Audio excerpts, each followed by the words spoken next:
supply and shipping their products. Everything goes back to infrastructure. Okay.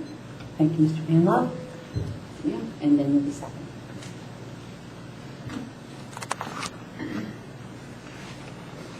My name is Sandra Bjork. I'm from Chestertown. It appears that when the books are closed on this year's budget for the state, there will be a fairly substantial surplus. But since the economic situation really hasn't been resolved, it's unlikely that would continue.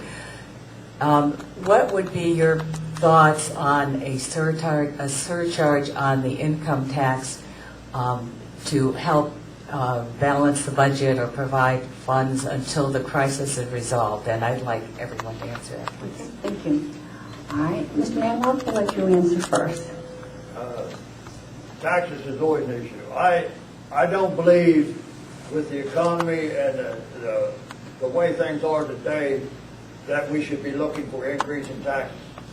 I think there are still ways that we can conserve money, and I think that there are ways we could do a better job and get things done cheaper.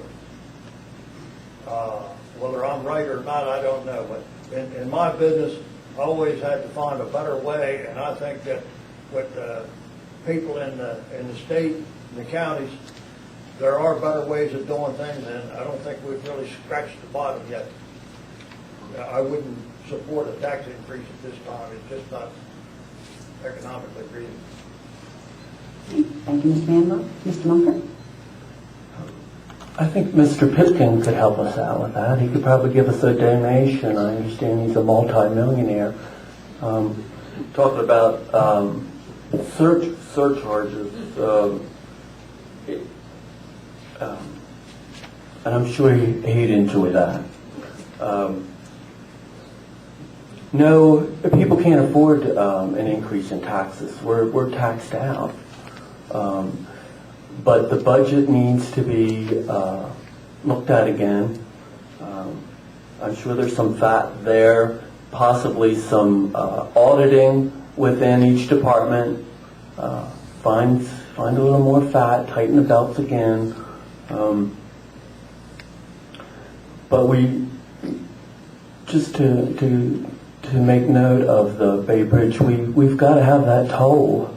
We need that revenue for the highway user fund, and of course that's being used for some various other issues in the general fund. So transportation we need to keep intact.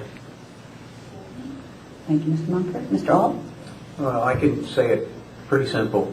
I will not support any new taxes. And if there's any way we can continue to cut taxes during these economic times, we have to give it back to the people. If there's any type of surplus, and I know there's probably not a surplus in our budget at this point, but we have to give it back. It's our money. You deserve it. We've got to give it back. Thank you. Okay. You want to answer the question? Are you sure? Okay. Okay. I'll let you answer the question, and then you can come up. You want to come up, sir?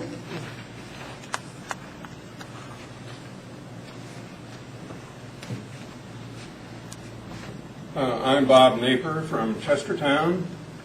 We've all heard of the new law in Arizona that cracks down rather hard on illegal immigrants.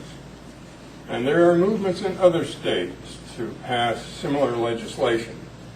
On the other hand, some states are moving in the other direction toward more rights and privilege for immigrants. So my question to everyone is, if this should arise in the Maryland legislature, which side would you be on? Okay. Mr. Ault, would you like to start off? Yeah. And it's a very important issue. I'm not sure how it affects our District 36 at this point. I'd have to educate myself a little bit more on that, Bob. But the one thing I can say, we do have a beautiful border with the waterways right now that we wouldn't have to build any fences. But I think at this point, I'm supportive of what the folks are doing in New Mexico and Arizona and so forth. Thank you. Okay. Mr. Mumford? This is a hot issue. It's a very complicated issue.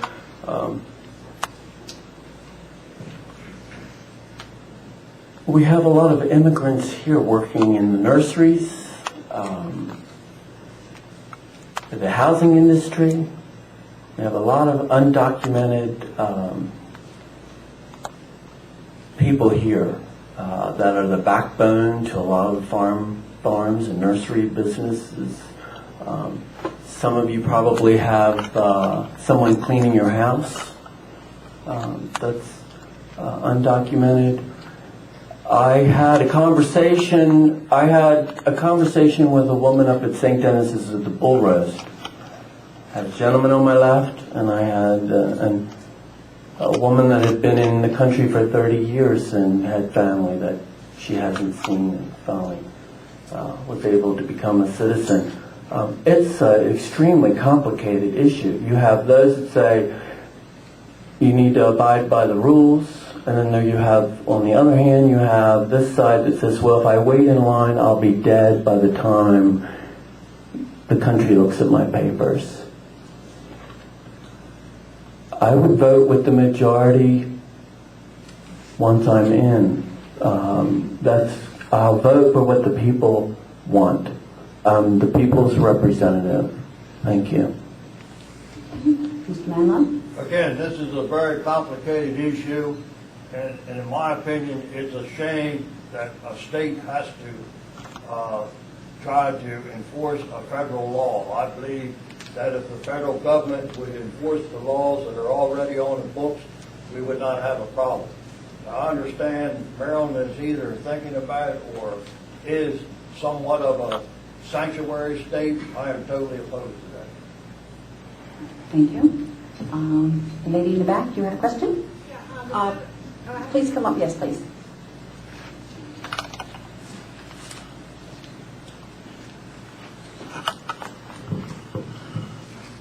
Thank you. I wonder how, if you had been sitting on the Queen Anne County Commissioner's desk for the past year, you would have voted on the Ruthburg situation. Do you know what that is? No. Oh, okay. Well, we lost 400 jobs in this county that were just laid in our lap. That's a lot of jobs here. And restaurants would be busier, and real estate would probably be busier. And the commissioners just caved a small, I know it's NIMBY, you don't want somebody shooting guns in your backyard, except for I have it, and I don't mind it. But some people don't, and there was a very strong political contingency in Centerville, where the area the federal government was going to put a facility for the security of to train people to secure our country. And we turned them down. It's unbelievable. So you can sit there and talk about jobs, but we don't like them over here. So your question? How you would vote. So your question would be, if you had a chance to vote on this issue, how would it be? Okay, and we'll start with Mr. Mumford. I believe the lady's talking about the foreign training center that was Correct. turned down by activists, a small group apparently. And I have looked into and did a little bit of work with Bernadette Van Pelt with the Economic Development Office in Chestertown. It's not a dead issue. They are still currently looking and have surveyed 12 farms. They need 1,200 acres for this facility. They have cited several farms in Kent County they're considering, but they're going to the private landowners first, of course, and then they would speak with the private landowners. But there has been a sighting, so the jobs are not completely lost. they were lost in Queen Anne's, but they may end up in Kent. That's not a definite, but the requirement is that it has to be 150 miles from Washington D.C., and they want, of course, access to 301, quick access to 301, and there's land available there. The other issue is that you had, apparently I understood that you had a special interest group involved in combating this center, possibly a paid individual that the community was not aware of, that was paid to be combative about it. Special interest group, believe it or not, on the Eastern Shore. It needs to be small impact. I think that's the main concern. And yes, you know, we're patriotic here. We'd love to have some industry, but we don't want to disturb our wildlife as well. So 1,200 acres, that would be, there's going to be a buffer in that area. So thank you for the question. Okay, Mr. Manlow? Personally, I'm glad I didn't have to make that decision. I read a lot about it, and I really and truly have mixed emotions. We need jobs, and individual property rights are a great issue. But then on the other hand, I sit on a sustainable agriculture committee, and I hate to see large blocks of land taken out of agriculture, because we need those large blocks of land to keep the agriculture industry viable. So if I had to vote on that, for me, it would be easy for me to tell you yes I would or no I wouldn't. But I'll tell you the truth, I'm glad I didn't have to vote, because I have mixed emotions. Thank you. Mr. Alt?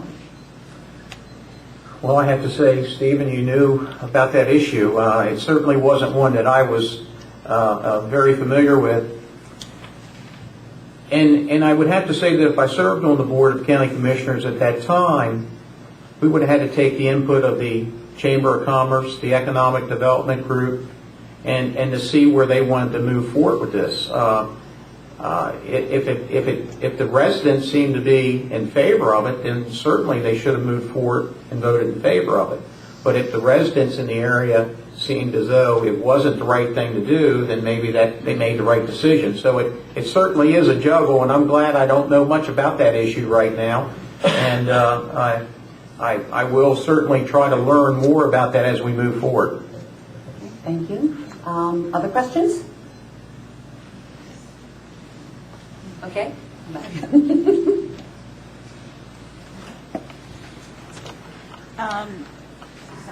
I'd like to direct this question to Mr. Manlow, but I'd like to get an answer from everyone. Again, I'm an environmental voter, and I really like clean water.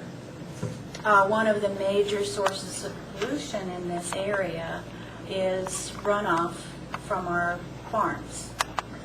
I love our farms. This is why I live here, because to me that means America.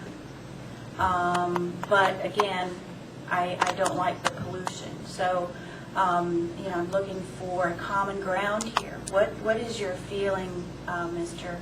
Manlove, about legislation like the total maximum daily load that they're trying to propose for runoff and pollutants into the bay, and best management practices that put some farming practices in place that limit some of the pollution and runoff?